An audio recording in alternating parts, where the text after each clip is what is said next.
애플이 WWDC 이사를 통해서 애플 인텔리전스를 발표하고 주가가 떨어졌다가 급등하게 된 배경에는 다양한 요인들이 있었지만 무엇보다 월가의 애플 주식의 가장 큰 고민, 아이폰 성장의 한계점 극복에 대한 기대감이 가장 크게 작용하였습니다. WWDC 이사가 끝나고 일부 얼리 어댑터 유저들은 실망이 크다, 혁신이 보이지 않는다 등의 비관적인 평가가 있었고 곧 애플의 주가는 하락하였습니다. 실제로 애플이 보여준 AI 애플 인텔리전스의 주요 기능들은 이미 시장에 나와 있는 기능들이 대부분이었기 때문에 AI 기능들을 이미 잘 사용하고 있는 유저라면 굳이 애플 기기를 사용하게 될까라는 의구심이 크게 들 수 있었습니다. 하지만 일부 얼리 어댑터들의 우려, 바로 기존에는 볼 수 없었던 혁신적인 기능에 대한 부재와 달리 월가의 평가는 바로 AI 대중화의 시작점이라는 포인트에 있었습니다. 제가 애플 인텔리전스 관련해서 요약할 때 특이점의 시작이라는 용어를 사용하는 핵심적인 이유도 여기에 있습니다. 퓨 리서치 센터의 조사에 따르면 하루 또는 주당 몇 번 이상 AI를 활용하는 미국인은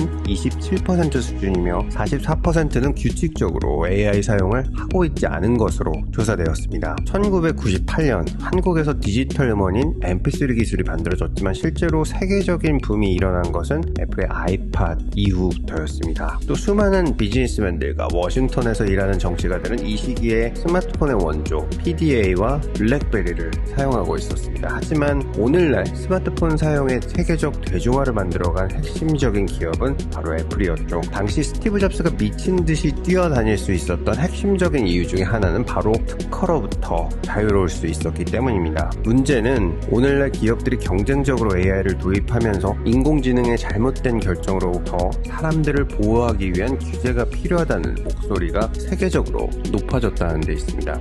애플의 AI, 애플 인텔리전스는 최신 아이폰, 그 중에서도 가격이 비싼 아이폰 15 프로 라인업 또는 새롭게 출시되는 아이폰 16 시리즈에서 지원될 예정으로 기존의 유저들은 애플 인텔리전스를 사용하기 위해서는 새롭게 아이폰을 구매해야 합니다. 즉 이 점이 구매를 유도할 수 있는 요소로 작용해서 많은 유저들이 업그레이드하게 될 수 있다고 월가에서 보면서 주가가 상승했는데 정작 애플 인텔리전스의 시작은 미국에서 영어 버전으로만 시작이 될 예정입니다. 여기에 최근 유럽의 다양한 제재로 한방 먹은 애플은 애플 인텔리전스 규제를 우려해서 유럽 진출에 대해서 숙고하고 있는 것으로 알려졌습니다. 그리고 시장 판도의 중요한 승부처가 되는 중국의 경우 애플 인텔리전스에 연결되는 챗 GPT의 사용이 금지되어 있습니다. 보다 정확하게는 중국에서 AI를 사용하기 위해서는 중국 최고의 인터넷 감시 기관인 중국 사이버 공간 관리국의 승인이 있어야 합니다. 현재까지 이 기관의 승인을 받은 AI 모델은 100여 개 이상으로 알려져 있는데 문제는 모두 중국 기업이 자체 제작한 모델입니다.